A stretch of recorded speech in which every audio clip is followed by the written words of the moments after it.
Good evening and welcome to the Caring Review, the online social care chat show, providing a platform for everybody, whether you use care services, whether you know someone who uses care services, or whether you run care services. This is a place and discussion for you. So before we get started, apologies from Donna this week. She's unable to make it. She's got a wedding or something coming up, I think. I don't know. We've not heard about it like for the last 18 weeks, but huge congratulations to Donna, who is going to get married this week, and we can't wait to see the photo. So yes, she won't be joining us this evening. All the views we expressed in the show tonight are of our own, especially when we talk about the new hot topics in the news, because I know we can all have quite polarizing or different views on that.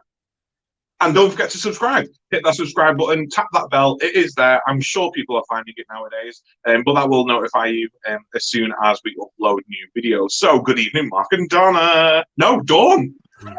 Good evening. On the Oh dear, how are we both? Yeah, no, I'm good, thank you. Thank you. What do we think about the news? Freedom Day, 19th of July. Well, I am very, don't all very speak at happy once. about this, and I'm very grateful. Pardon? I said, don't all speak at once. I think Dawn's frozen. Oh no. That's that. I think Dawn, your internet. I think for me. Probably. Yeah. I think for me, it just seems like we've had the last 18 months of all of this guidance and all of this put upon us, and then all of a sudden, everything just seems to have been lifted at once. How about you? You see, I will say this. I despise the title Freedom Day. I think anything that makes it feel like we've been enslaved or entrapped or oppressed to some sort of level that we need to have a Freedom Day, when actually, when you think about all the societies around the world at the moment that are truly oppressed and would love to have a day called Freedom Day, I think it's ridiculous. I think they should just call it End of Restrictions Day, Coming Out of Restrictions Day, you know, something simple like that. It just makes the government sound like they have been oppressing us. I don't think they thought it through like many things. I am really excited. I do get the anxiety that people have. I think no matter what the situation was going to be coming out of COVID, I think there was always going to be this level of anxiety. We're into a whole new world now. You know, we've got a brand new virus that isn't going to go away, period. We're not going to be able to eradicate it, full stop. So it's about this anxiety of learning to live with it. So I, for one, I'm really, really happy. I think it's about time that people start to get to live their lives properly again. Again, with the masks, I think that is optional. I think that's great. I think people should be able to have that choice. We were just discussing before we came on live the amount of people who go into a supermarket and pull a tatty old mask out of the pocket and shove it on the face and then take it off without washing their hands and, you know, probably pick the nose at the same time. The hygiene's there, but the true mask usage, the safe mask usage isn't. So I don't see the benefit of them apart from not coughing on people. And if you're wearing a mask, great. You know, if you're not wearing a mask, so what? I think we've got to start moving forwards now. Dawn, what do you think? Well, I'll still be wearing my mask. I think it's important to me, and it's my personal choice. And I think that I'm taking it from the stance of where, for example, they stopped smoking indoors. That wasn't to protect the smokers, that was to protect the non-smokers and their health. And I think the remit in which I work, I would like to think that I don't know from one day to the next if somebody has COVID, because we test once a month, we test all our residents once a month, we PCR our staff, blah, blah, blah. And I think I would, for my personal choice, for the staff working really, really hard in Tesco's or wherever else, and they've gone 18 months working solid, and then I walk in there and could ruin everything in the space of a heartbeat. It's important to me to think that through my personal choice and my own conscience, I'm going to continue to wear a mask for a little while longer. Yeah, and I think that's, you know, you hit the nail on the head a little bit there with the whole personal choice, and it's about respecting others and their views and their opinions. And it's not a case of going, oh, You're still wearing a mask. Oh, what are you doing? What are you doing? Or you're not wearing a mask. You're a danger. You know, we need to, as a society, come together. There's a lot on Twitter at the moment of calling people out depending on their views, and it's either this or that, black or white, yes or no. There's no sort of understanding or consideration for other views. I mean, I was just saying, you know, there's over 100 people that die daily from pollution-related illnesses. 100 people daily from pollution-related illnesses, and yet we all jump in our cars and drive to work. Not everyone's got an electric car. So if we're all that concerned about protecting lives, should we now be applying that to absolutely everything? If the country can show, if the government can show that actually this is a danger to life, do we start looking at all preventable deaths that everyone contributes towards and start acting on those? We won't, because they bring a really good income to the country. That's just my opinion. I'm not saying, you know, tinfoil hats, we need to have a conspiracy, but there's so many other things to consider now. But I completely get what you're saying, Gordon. And, you know, I will still be as safe as I can be. I'm not going to be going up sniffing people, but you know, I get really bad dry skin from the masks all the time. And if I can nip to the supermarket and not have to think about putting one on and impacting the environment with more plastic waste from masks that are just getting littered everywhere, then you know, I think that's probably what I'm going to do. I'm going to have a massive anxiety attack. I think first day I walk into the supermarket without a mask on, I'll probably walk out and go and put one on. But we'll see. We'll see. I think touching on it, you do raise a good point. I noticed when I was in the care home, I've never ever suffered with spots or acne, but when we had to wear the masks every day, my skin was just everywhere. It was terrible. And since I've come out of working in the care homes, it's gone back to how it was. I think the other thing is you touched on social media, and especially on Twitter. One thing I found is that there were people saying no to masks, and now that Boris Johnson has said you can do what you want, it's your choice, they've gone the other way and they're just saying no, you need to wear a mask. It's almost like whatever governments say, people are just fighting back opposite it, which doesn't, you know, to me just doesn't make logical sense. But I think Dawn, you hit the nail on the head that it's got to be your choice. And I think, you know, I'll be the same. I think, you know, people working in shops, you know, and I think, you know, for the people that we support, you know, and our colleagues in social care and healthcare, you know, it's the right thing to do. And I think, you know, when you look at the stats of the flu, they've come right down this year, and that probably is from obviously wearing masks and us being so hot on our hand hygiene. I mean, yes, but then, you know, we also run the risk of living in an aseptic society.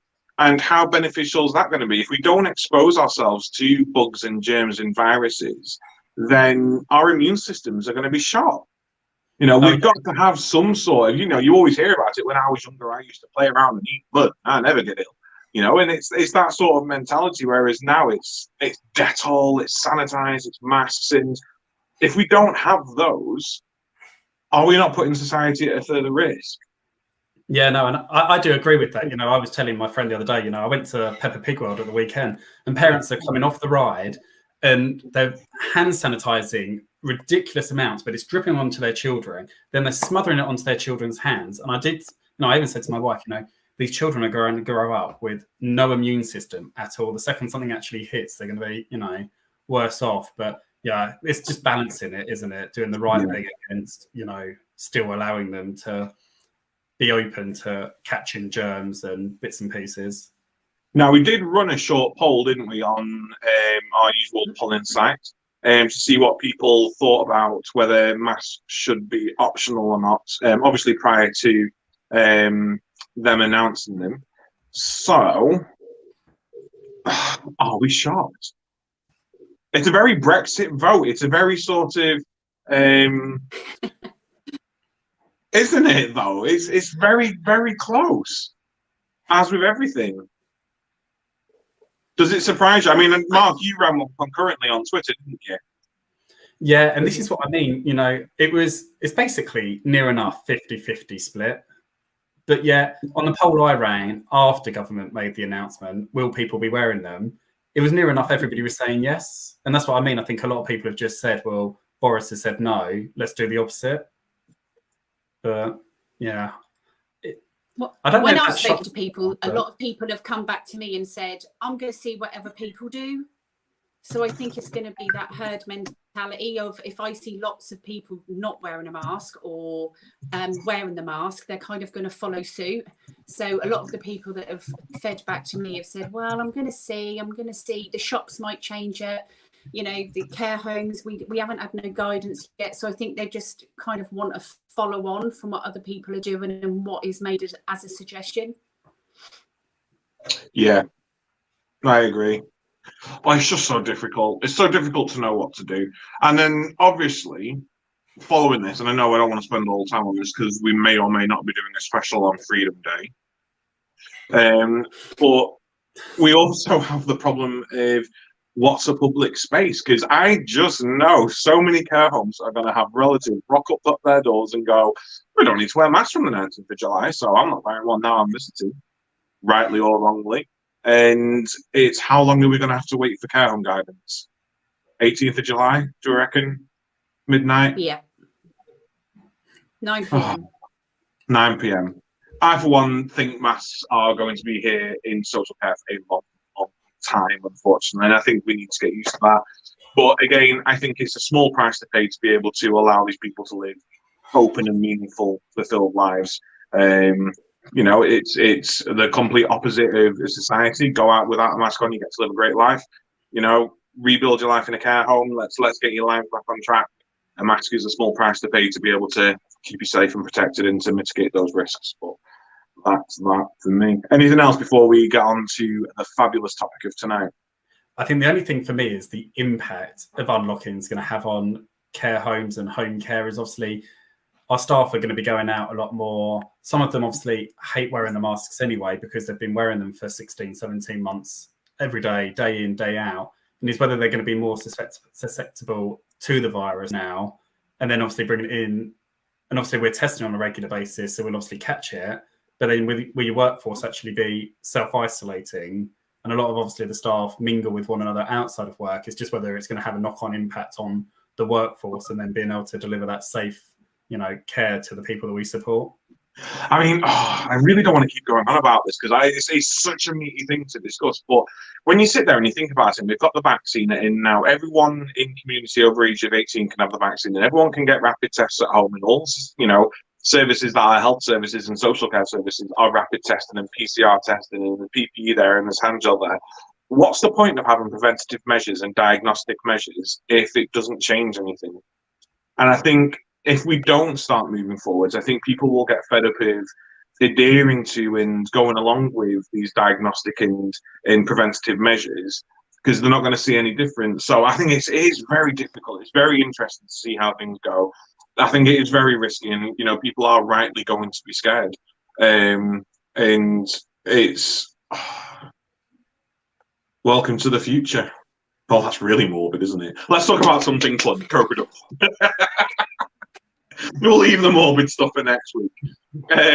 So, co-production, what is it? What's it about? What does it mean? It's my new favourite word at the moment. I'm not going to spoil it. We'll do a Sesame Street. You know, this show is sponsored by the letter C today. We've got two fabulous guests joining us this evening. We've got Catherine Smith from SCIE, SCIE, Social Care Institute for Excellence. And we also have Sally Percival, who I believe is actually a public speaker as well as one of the leads at the NCAG. So welcome both Catherine and Sally. How are we all? Hi there, very good. Good to see you. So Catherine, SCIE. I'm really good, thank you. Hi, Sally. Social Care Institute for Excellence, what is it? What's it about? Because we were discussing before that there are some people that haven't heard of it, so it'd be great to really get an insight. So Social Care Institute for Excellence, and it is for, was set up 20 years ago. We're a charity. We were set up 20 years ago by the Department of Health at that time to look at how we could work to improve social care. So through research, through good practice guidance, through supporting people directly, as in local organisations, charities, whatever else. And everything we do is informed by the lived experience of people who draw on care and support. So we produce evidence, we produce guidance, we produce training, good practice on all things social care across the whole spectrum of social care, including children's services as well as adult services. And we work very closely with people that either access care and support themselves directly, or their families and carers to help us to come up with what's the right way to do things, and that in itself is co-production. So care services, people using care services, they can all access your support in networks then? So we don't provide direct services as such. What we provide is guidance and support and advice. And some of that guidance is directly accessible on our website. So some of it is available to anybody. If you're providing or working in social care, if you're accessing social care, you can access our guidance, our information, our support, our research on the internet, on our website. And we are also commissioned, so paid for directly by different organisations, social care organisations, charities, etc., who might want us to do some work more directly with them to help them to improve their own services. So we work with people directly. And we have 2 co-production groups, actually. We have our co-production steering group that works across the whole of SCIE, that is a group of people that draw on care and support, that get involved in the kind of things we're doing and how we do it. And we also host a TLAP partnership, which is Think Local, Act Personal. And that partnership is about working very hard to get the message of personalisation across the whole of the UK, I guess. But so that's where people get more personal choice and control in how their care is provided. And the National Co-Production Advisory Group, of which Sally can tell you a lot more about, is aligned to TLAP. Yeah, better at transitioning than myself there, Catherine. So, Sally, NCAG, how are you? What's your role at the NCAG? What does it do? Tell us a bit about yourself. Hi, Adam, and hi, Catherine, Mark, and Dawn. So, yeah, I am co-chair of the National Co-Production Advisory Group, NCAG, terrible acronym, and all of the people that are members of the National Co-Production Advisory Group all draw on social care in some way or have a voice within social care. So for me, I'm a carer for my son who has autism and a learning disability, my stepdaughter who has autism and a profound learning disability and other health conditions, my adoptive daughter who has autism and mental health conditions, and I cared for my mum for 10 years. And so I draw on all of that experience, and I know what good care looks like because I've lived it and breathed it, and I'm doing it every day. And so I use that experience to then go and talk to people, tell my stories of what good care and support looks like. And hopefully that those stories make people think. I mean, we sit here week in, week out as providers going, and, we know this because we do this job and blah, blah, blah. That life experience, you bring that actual lived experience, which is, really the most important part of providing care, isn't it? Is the lived experience. We've got this thing at the moment where we're talking about person-centered care, and we're trying to move that more towards a person-led approach.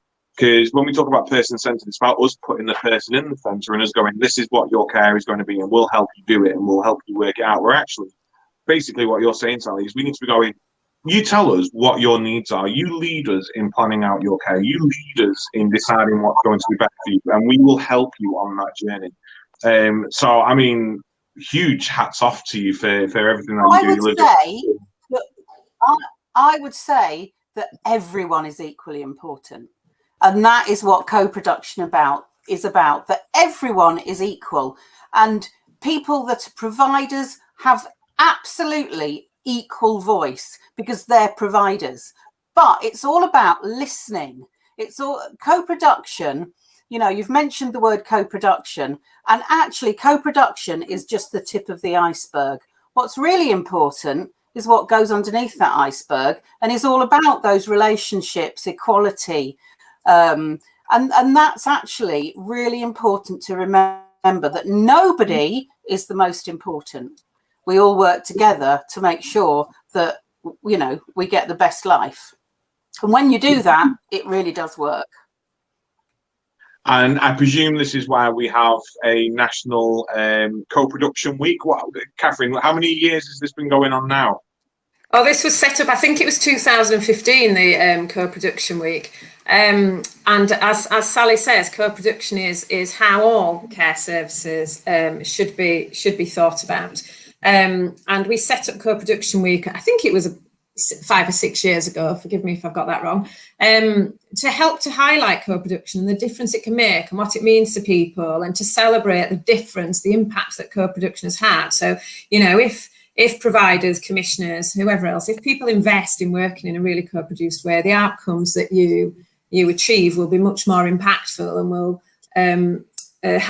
last people for longer, if that makes sense. They will provide for people's needs for a lot longer. And so the co-production week was set up to recognise that. And we used to do a co-production festival, which was all great fun, and as festivals are. And obviously the COVID pandemic knocked that on the head last year. So we moved to an online co-production week, and we're doing the same again this week. And actually, the response we've had has been incredible, even just on Twitter. You know, we've had so much response. And in fact, 150 new organisations have joined this conversation on Twitter just this week about co-production. So it's absolutely fabulous. And just like Sally just said, you know, everybody's viewpoint is equally important. So if you were thinking of something nothing to do with social care, let's say, I don't know, let's say you're building a house, okay? And you might need a builder and an architect and whatever else is involved in building houses. And each of their experiences and skills would be equally important, because it's the sum total that you need to put that house together. And equally, if you are helping to develop, provide, support social care services in your area, the person who may be accessing, drawing on that care and support, the person that provides it, the person that commissions it, the health service, the family members, you know, everybody's voice involved in that helps to shape the outcome to be a much, much better outcome. And if you imagine trying to do the house build with one of those experts not in the room, something's going to fall down, the bricks are going to fall off. And what we end up with co-production, if we don't truly involve people who draw on care and support in the design of the delivery of that service, then you're going to come up with a product that doesn't work. And I was interested in listening to you before we joined, when you were talking about the mask debate in care homes. And I don't start that mask debate again, but actually, whose views are the most important in this debate? You know, yeah. The people that live in that care home, and how co-production would approach that. And it sounds like you're doing a lot of this already by some of the language that you're using, even if you're not using the word co-production, would be to ensure that the people living in that care home understand as best they possibly can what the relative risks and issues are, and then they are part of that decision making. You know, you co-produce your policy together. Obviously, if any guidance comes out from government or whatever else, then that might supersede that. But, you know, in the absence of that, coming up with the solutions together, because it affects those people that live there, just as that, using that example. I mean, spot on. And you know, I'm gonna bring Dawn into this now, because I'm not to embarrass you, Dawn, but before we joined, I said, you know, do you have any questions that you want to talk about when we got on? And you said, well, I actually don't know much about co-production. Yeah, you and I have been literally industry leaders on visiting throughout this pandemic, and we have done that through involving our people that use our services, by talking with our relatives. So, you know, you're showing the best way of co-production there and the benefits and impact from it. So can you relate to this at all within your management style and within your services? Yeah, I can now. Now it's been explained, but I think that when people use terminology, sometimes it's the terminology rather than the instance or the stance of doing something. So now I can, when I'm involving everybody within the home. I run a huge home, it's 75 bed, and 35 of those beds are for those with a really complex dementia diagnosis. So I am sitting here wondering, how would co-production work with those without capacity? Is that with the families? Is that with life stories? How can co-production work there? Yeah, and that's always a challenge. Before I came to SCIE, I was at the Alzheimer's Society, so this was a conversation that we had very regularly about how we can involve people with significant mental capacity issues, such as advanced dementia, in co-production. And I think, you know, there are different ways of doing it in terms of breaking things down into small chunks, and the level at which the person can engage with, of course, it's smaller decisions. Involving people's families where that's appropriate, looking at people's life histories and hobbies and what kind of things that they might have previously enjoyed and how that might shape their attitude. But yeah, it is without a doubt much more difficult with people with more advanced dementia or other cognitive impairments. And that's why it's so important that, as Sally mentioned, that we involve the views of carers and relatives as well, and help them to shape and input the outcome there. I mean, Sally, do you have any So tips my stepdaughter doesn't use words to communicate, and from the outside looking on, you would think that Hannah doesn't communicate. But if you involve family carers, I actually know the things that Hannah likes because I know her so intimately. I can read her body language and her facial expressions, so that I know that she loves chocolate and cake and loves swimming and likes music, because I can tell in her facial expressions. Now, a lot of people would just write her off as not being able to communicate. But if you talk to me, if you talk to my partner and people that are really close with her, then you can get a really good understanding of what and who Hannah is. And that's why it's really important to involve everybody within that circle of support. But can I touch on something else, which is the language of co-production?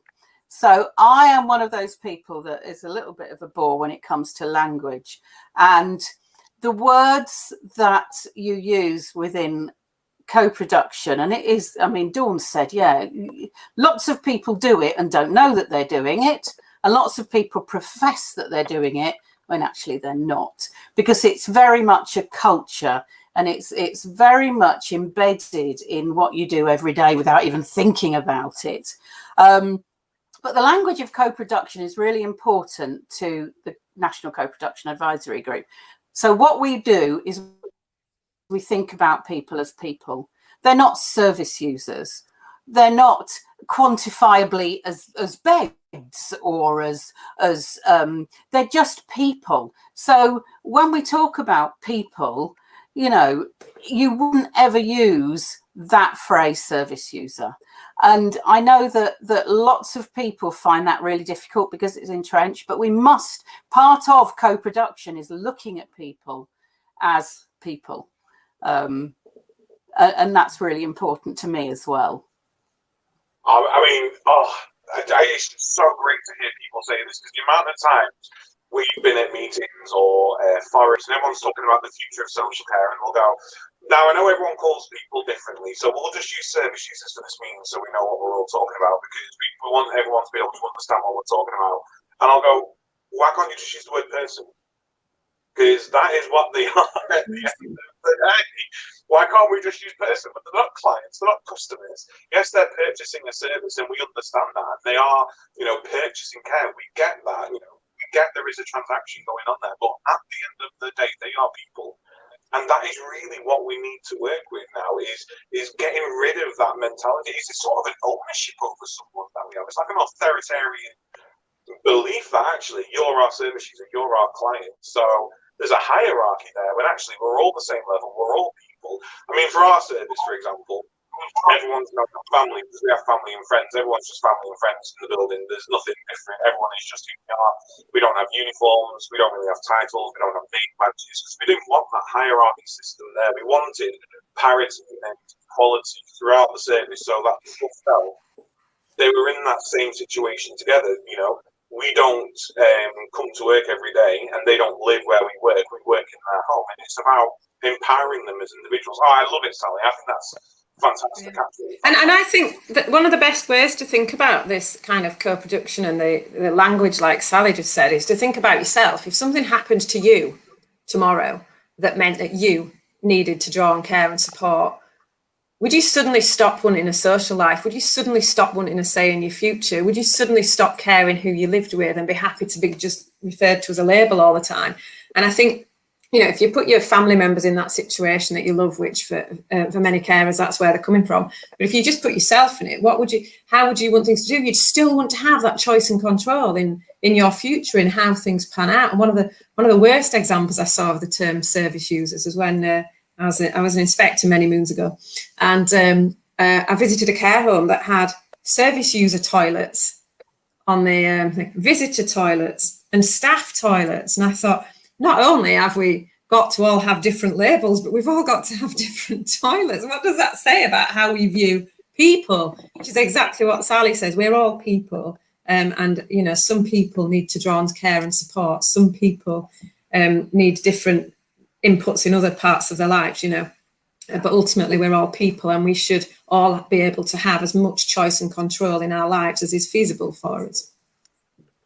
I mean, I'll revisit the toilet Indeed. scenario with the stuff that I've heard in the past, and you'll actually go, "Oh no, don't use that cutlery because that's the resident's cutlery. Don't use that mug, the resident's mugs." And you're like, "What? What?" I'm like literally eating a yogurt with a teaspoon that I fed the cat's cat meat out of this morning. I'm like, I hope you washed it if you've been feeding the cat with it. But yeah. Giving away all these secrets. But I think you're touching. Adam, in the evening, you and I go down the pub.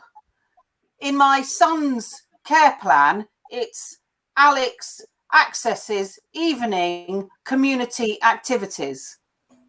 You know, that's ridiculous. He's just going down the pub like you and I go down the pub. But when it comes to disability, things just change, and they have this language that is just unrecognizable. And actually, I did see a really hilarious, I think it was on YouTube, and everybody do have a look at it, because it's all about the language of disability. And it is so funny. It's so funny because it's so true. well, Mark's our learning disability expert on the panel, so I'm sure he can provide us some insight from what he's seen during his experience. Yeah, I think I've seen some terrible things, and you know, Catherine talking about toilets and, you know, separate mugs and cutlery, you know, I've seen all of that. And I think talking about language, you know, I was in a meeting the other day with a lot of providers, both that provide services to learning disabilities and elderly, and we were talking about the CQC, and we were saying that there was one provider that had come forward and said that they'd changed, you know, all their documentation, moved away from service users, and it was a learning disability service. And the CQC had come in and done an inspection and asked them to convert all their paperwork back into calling them service users, which opened up a whole conversation about, you know, what you can call people, whether you can call them love or dear, you know, and whether it's in their care plan and whether that's, you know, okay. You know, if somebody wanted to be called, you know, Jack and their actual name's John, you know, and it got a whole conversation going. But I think sometimes there are providers out there that are trying to move away from, you know, these terminologies, but are actually being told, you know, by inspectors, and whether that's from the CQC or the local authority, you know, actually, this is the terminology they're used to seeing.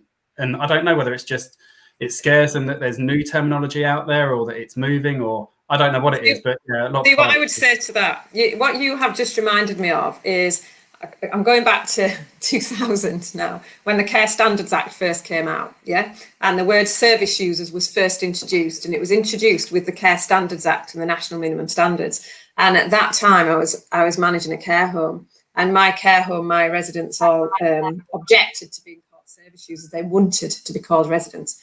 And so what came into our care plans was Mrs. X would prefer us to use the term residents throughout her care plan. And we did that throughout. Things have moved on. People probably wouldn't choose to be called residents 20 years on, who knows? But for me, the point is that the language you use to describe the people that live in your care home or draw on your care and support is theirs. It's not yours. It's not ours. It's not CQC's. It's that person. How do they want to be known? It's like, I come to here and I introduce myself as Catherine, and I want you to call me Catherine. But if I felt like I wanted you to call me Mrs. Smith or by my middle name or something like that, then that's my prerogative.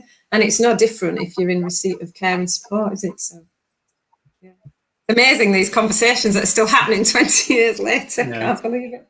I know. And I think they were happening, back when I started in care, because it was learning disabilities then, and, it was still service, and whether or not people should be, and it hasn't moved on. I think it's still going around. But then if you've got people, inspecting us that are still making us go back to those terminology, it's how you move forward with that. So, I mean, do you not find, though, at the minute that the landscape of social care is changing rapidly, drastically, and, providers are struggling to keep up, inspectors are struggling to keep up. I mean, I'm an ambassador for John's campaign, so I'm all about keeping family carers with their loved ones, no matter where they're living.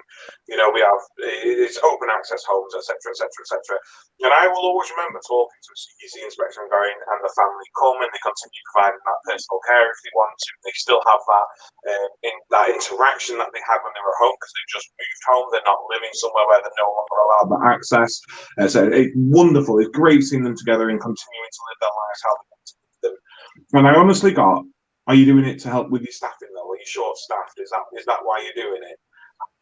No, I'm doing it to bring meaning to life and to improve well-being. So not only are we battling internal cultures, we have these external cultures that we're trying to change as well, and it can be so difficult, which is why I think things like Opera Week are absolutely amazing, because it brings that conversation out there. Yeah, absolutely. Absolutely. Sorry, I was trying to let Sally go, because me and Sally both love talking, so we take it in turns. Sally, do you want to come back on that one? The problem is that I didn't hear anything that Adam said. Oh no! It completely do keep breaking up, actually, Adam. Yeah. Unfortunately, it went completely dead, and I was trying to lip read you, Adam. So I'm struggling. Just give me a hint of what it was. I've got new lips, and I'm not sure how to use them yet. Yeah. Your sound does keep coming in and out, Adam. I am catching you. But yeah, I mean, I think the landscape of social care is absolutely changing. And for me, it's interesting that we've been talking about co-production. The co-production week might have been happening for 6 years, but co-production has been a thing for a long time. And I take Dawn's point about the word co-production land very well for some people. And to be perfectly honest, what you call it is sort of beside the point, as long as you do it. It's about how we all work together. And the landscape is changing, but on the same token as it's changing, we're still having the same conversations we were having 20 and 30 years ago. And I still find it quite amazing that this stuff isn't mainstream, normal, natural, the way we do things now. And we're still talking about how to co-produce, how to give people choice and control, and how to sort of share that power which naturally comes with being a provider or whatever. I always remember one of the things that really brought this home to me, having worked in social care since I was a very young girl. I don't think people realise what the power dynamic is like until you're in receipt of it. And now as an adult, I've had to draw on care and support myself over the years for my children and family members. But prior to that, the first time I felt it was when I was in hospital, having just given birth, and suddenly I'm completely at the mercy of the people in the hospital, whether I eat, whether I wash, whether I go to the toilet, and you're suddenly feeling quite disempowered and having no say in your day. And definitely didn't work for me. So I know it wouldn't work if I was needing that more long term. And I think if we all think about that, and just think logically, is this a decision I should be making, or is it a decision that the person that's receiving this care or drawing on this care should be making with me or for me? And if we all just constantly think like that, we kind of should have moved away from still needing to talk about it. But I think we'll need to talk about it for a long time. And I would challenge back to the inspectors. The inspectors, they have got a regulatory regime that they need to follow. Of course they have, but at the same time as any person working in care and support has got their own ways of working, their own things that are important to them. So have the inspectors. And, I'd be saying to the inspectors, well, actually this person has chosen to be called this way. This is her or his preferred identity. And I'm not convinced that they would argue with that, because it perhaps hasn't been put to that person like that. But I would also argue that it might not be in the culture in a lot of services. I mean, I'm going to go back 3 years, and I mean, it's almost 3 years ago. My dad was on his deathbed, and we were in hospital, and you know, he was completely non-communicative with us. Infections were running high, and he was answering to, you know, Dad and things like that. And the nurses that were there were going, Richard, no, sorry, Jeffrey, roll over, Jeffrey, roll over. Oh, he's not listening to us. Well, you're not calling him his name. Well, his care notes say Jeffrey. He uses his middle name, Richard. He has done since he was a kid. Oh, well, we've got no space for preferred names on our notes. I think that would have boiled my blood if I'd have been sat there. But you just think to yourself, yes, this is thing. Is he still alive? Did you not go and throttle? My goodness, I know that my mum. I mean, my mum. Very, very similar. My mum was dehydrated, and when I went to visit, they were just saying she's not drinking. She's really being very naughty because she's not drinking. I went in, and there was this massive jug of water that I struggled to pick up. And she was dehydrated because she didn't have the strength to pick up the jug and pour it into a glass. When I poured it into a glass and held it to her lips, she drank, you know, like a little puppy. It's all those really, you know, these are big things that actually aren't listened to, but they are huge things.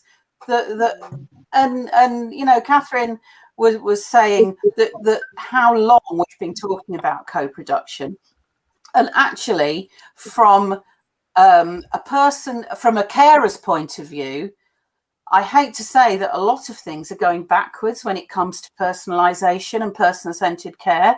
It's really gone back with choice and control around what you do with your funding you get.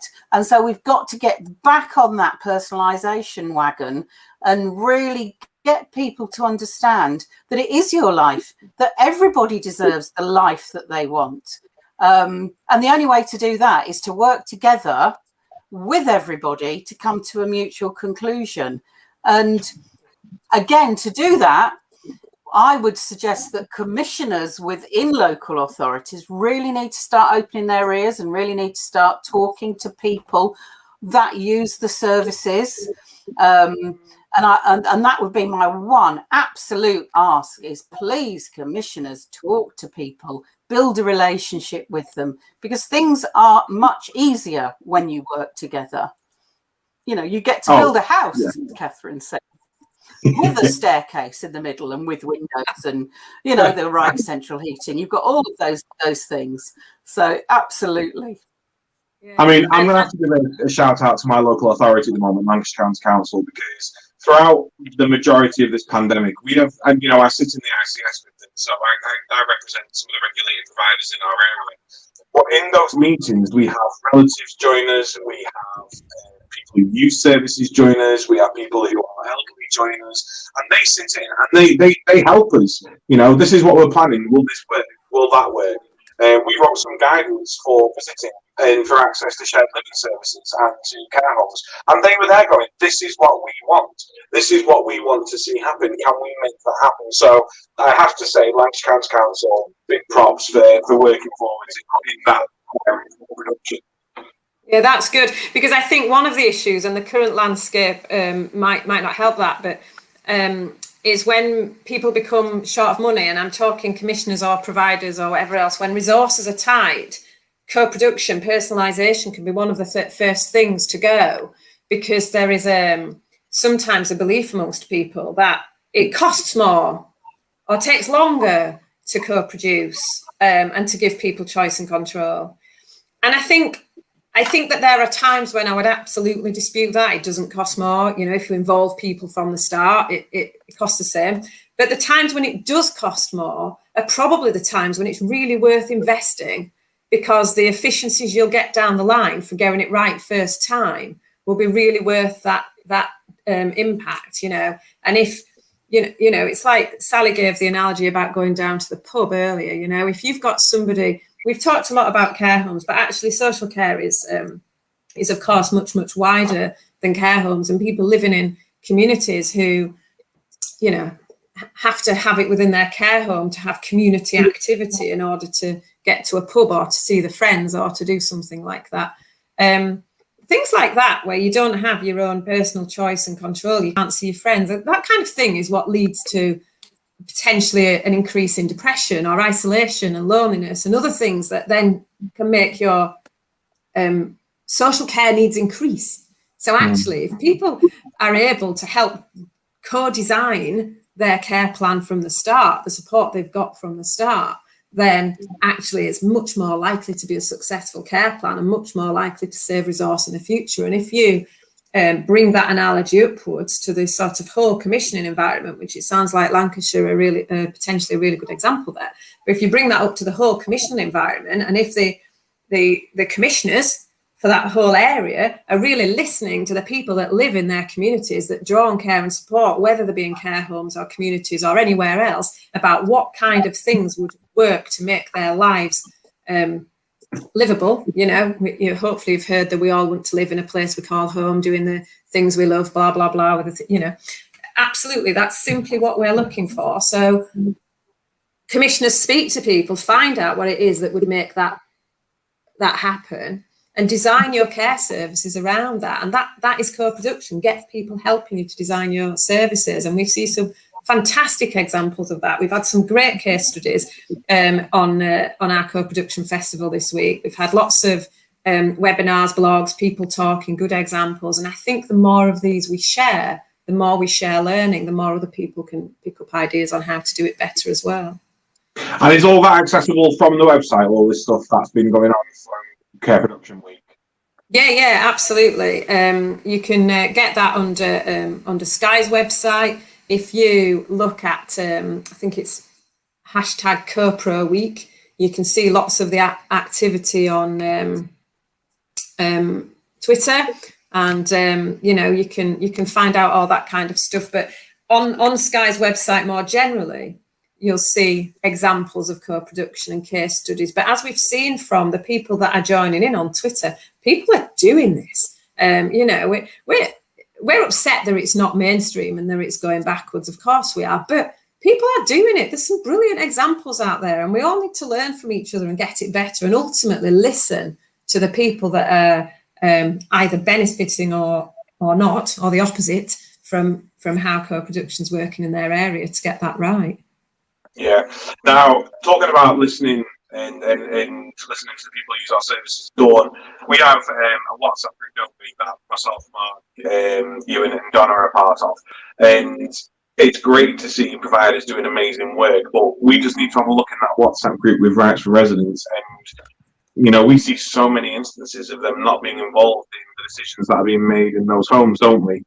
So what would you say that we need to be doing to get people involved? Because the visiting is still a huge issue. The amount of times we've seen, I'm not having anyone tell me that we need to have a visit in our care home. This is my care home and I manage it. This is my decision, blah, blah, blah, blah, blah.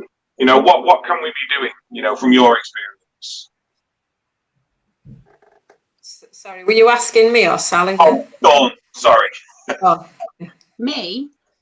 Yeah, I tried to make my volume better. I'm having a technical issue tonight. I think I've got a storm. Yeah. I think the problem we've got is that I think some of these managers, to me, feel that they're making the decision to keep everybody safe. That is the whole crux of everything. I'm keeping everybody safe. I'm not letting anybody in. I'm going to restrict everybody. I'll be the gatekeeper because then COVID isn't going to come in. And I think that care homes were treated appallingly last year, and mine being one of them.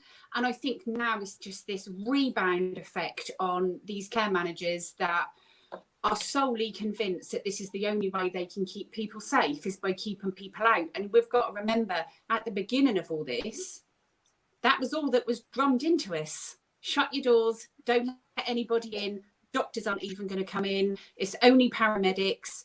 And then it changes, and then it changes, and then it changes. So I do feel sorry for some managers who feel that way, because it must have been horrendously frightening, and it must have been a time where you felt like you had to wrap everybody up in cotton wool and make sure that everybody was safe all the time. And the only way they could do that was to not let people in. Where now as well as that, I do feel sorry for them. It's also frustration because I'll only let somebody in for 30 minutes. What difference is that going to make? I'll only let somebody in if they're wearing gloves from a dirty, unsterile box that we've all taken gloves out of all day. You know, it's that stance. So I kind of toy between feeling sorry for people because they must be frightened, but in the same stance feeling quite frustrated. Yeah, and it's all about just working with those that we're supporting, isn't it? Just sitting down and going, do you want visitors? Yes, I do. Right, well, let's make it happen. You know, it's not for us to go, you know, do you want them? And that's what you've done. That's what I've done. Do you want them? That's what you did, Mark. And they said no. Yeah, in the very early days, you know. And Dawn, can I say that in the first sort of 6 months of the pandemic, we employ about 5 or 6 PAs to come in and support my son and my daughter, and we went, this is so frightening. Clamp down. We've got to wrap our people, you know, our loved ones in cotton wool, and you had that, you know, 75 times. And I can't imagine that emotion of feeling that, and then gradually to suddenly let go must be really, really difficult. I mean, it was so difficult for us, and you know, I only had 2 of my family members to look after, and I was quite cross in the beginning at the way that care homes were being, you know, pilloried, because you had a really, really tough job. Me too. My great aunt died in a care home at the beginning of the pandemic, and the care home that she was in, they admitted 5 people from hospital, 2 of whom were tested positive before they came into the care home. And so this was before any of the guidance, you know. But I think the position for care homes, particularly at the beginning, absolutely, as you said, was very challenging, you know, a lack of PPE, a lack of guidance, a lack of sort of infection control and advice. And then equally in some areas, and I know this wasn't across the board, being left with no option but to take people from hospital with or without COVID was very, very, very difficult. You know, and I think I was quoted a few times as saying early on in the pandemic that care homes were basically being at risk of being incubators of the virus until these measures were put in place. And I think, you know, the measures did come. We might say a little bit late, but they did come. But there's still left a lot of scars for a lot of care home managers and families and people that live in the care home, that they're not quite sure what to do for the best now. And the very conversation that you were having before we joined about, you know, for some, the announcement that visiting is open and it's the same for everybody, care home or not. For some, that's great. Why should people in a care home have any less rights to see their family and loved ones than anybody else? But for others that are sitting in that care home or working in that care home, their anxiety levels will be reached. So, you know, for me, this is a prime example of co-production. Get the people living and working in that care home together to decide on what's the best way to handle this before you go forward. And I know it's not that simple, and guidance may or may not come out to help with that. But until it does, I think the best way to do that is get those people together, virtually or otherwise, to help to make decisions on how to handle it going forward. You see, if the guidance does come out, Catherine, it just comes out a minute before it's supposed to be implemented, and most of the time it doesn't make sense. So we do get it. It's just rubbish when it arrives late. It's not helpful, is it? I mean, SCIE's produced quite a lot of guidance, but we weren't asked to produce the care home guidance. We did offer, but we weren't asked to. But we produced guidance for day centres and others, and we then followed that up with further support for how to implement that. But sometimes how the guidance is pulled together is so slow, you know, who's to be involved, that by the time you need it, the moment's passed. So I think, you know, one of the things that we work with Department of Health and Social Care, and in fact, Sally and her colleagues do as well, is very much trying to encourage them to involve people working in, drawing on, caring for, whatever, people that draw on care and support in the development of this guidance, because one of the very obvious things to any of us that you know has worked in, provided, used social care is some of the practicalities of that guidance can sometimes take a whole guidance book in itself on how you would implement that. So getting that right from the start, I think, is crucial sometimes as well. Oh, Yeah. And I think this takes us back. Oh, so Sally, go ahead. This takes us back to why is co-production so important? It's because if you're in it from the start and you understand it and it's all clear and transparent, then you're absolutely part of it. You've got an investment in it, hasn't it? You feel it and you understand it, and so you're more likely to go along with it because you've been leading it. And that, you know, co-production is all about that mutual understanding and that reciprocity. I hate that word, but it's very unusual that I can say it. But it's all about that mutuality, and why it's so damned important. Oh, completely. Now, you've both given two really great points, and my last bit was going to be, so top tips for people in co-production. What should we be taking away from this? So you've got to try and top what you've just said for us. So people who are watching this, who may be unsure that they are doing co-production, may think that they're doing co-production, may have no idea what co-production is. What do you want them to be taken away from this discussion, from this co-production week? Can I go first then? So I'm going to direct you to the top tips to co-production on the Think Local Act Personal website, because it says it all. It's 10 top tips to co-production. And if you follow that, then you can't go wrong. I feel sorry for you now, Catherine, following that one. I know. Well, I think for me, I agree with Sally completely. I can see the link has just come up, and I think, you know, for a sort of top 10 what to do, then follow that. But, you know, just a very simple thing to think about is whatever decision you're about to make or whatever thing you're about to do, is it your decision to make? Is it about you? Or is there a person that's going to be in receipt of this decision that actually should be part of that decision making? And that doesn't mean ask their opinion and then do it anyway. It means make that decision together. You know, if you go back to an analogy, let's say husband and wife, partners or whatever, and you're discussing whether to buy a new sofa or whether to go on holiday. There are instances when one of you just makes the decision. I completely accept that. But in the main, you tend to discuss together what kind of things you're looking for to come to that decision together, because it affects both of your lives. Just think about it like that. Is it your decision to make? Is it about you? And if not, who should you be involving in that discussion? Spot on. So I think everyone, I want to use this for my team to be able to explain to them why we involve people in the decisions that we make with people. You know, we don't make those decisions for them; we make them with them, and it's always about with people. With the IHSCM, I co-chair a public image support group for social care to try and improve the public image. And today, you know, sort of sat there and I thought, well, actually, there's a lot of providers in here and not enough people who use our services, and we need to have them in it, because otherwise it ends up being about them without them. And there's so much of this making decisions about people for people without actually consulting them. That is, you know, it is so archaic. It is such an old way around things, but it still exists. Like you said, Catherine, how are we still having this conversation in 2021? I thought we'd be well above that. I do think the pandemic is partly to blame. I think that's knocked us back a good 4 or 5 years in social care. But again, you know, that's just my mark on or anything before we go.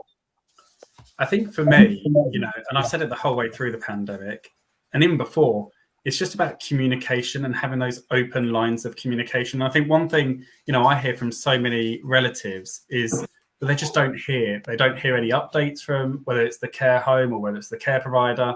You know, they're just sat on the outside looking in, and actually involve them, you know, have discussions with them, and actually their anxiety reduces because they know what's going on. Involve the people and have honest conversations with the people that use our services, because again, then they know what's going on. Have honest conversations with your staff teams, because then they know, and you know, put it all together. Everybody's on the same page. Everybody knows what's going on. Spot on. I mean, tomorrow night's our monthly relatives rendezvous where we all get together with the relatives over video call and go, this is what we're planning. What do you think? Is it a good idea? Should we do something different? This is what we're planning about visiting. Should we do it? Should we do something different? And then we follow that up with chats with the family in the home and the huddles with the team. So, yeah, absolutely spot on, those open, honest conversations. Dawn. I found this evening really interesting. I think I sit here and I think when we're talking about language and co-production and things like that, of a referral I had today for a blocked bed. And I think about the language and the terminology that was used in that referral today by a qualified social worker. And I was actually cringing, thinking, I read that and oh my God, yeah. And I think it's something that people have got used to over time, but like you say, we've got to challenge. And I think from now on, I feel more confident challenging it, especially alongside somebody who I received this block bed referral today and it had 30 points about somebody and they were all about somebody's behaviour.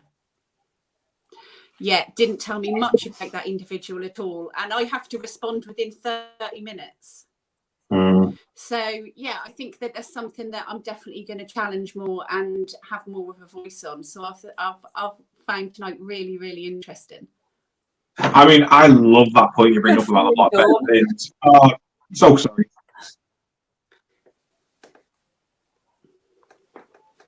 Cut out a little bit there. No, I was just going to say, I love the point. I love the point you brought up about the block beds, because our local authority phone us at the moment for the capacity tracker, and they always go, how many beds have you got available? Well, actually, I've got space for 2 people to come and move in and live with us. That's what we've got available. 2 spaces for people. Now, is that is that dementia people or normal residential?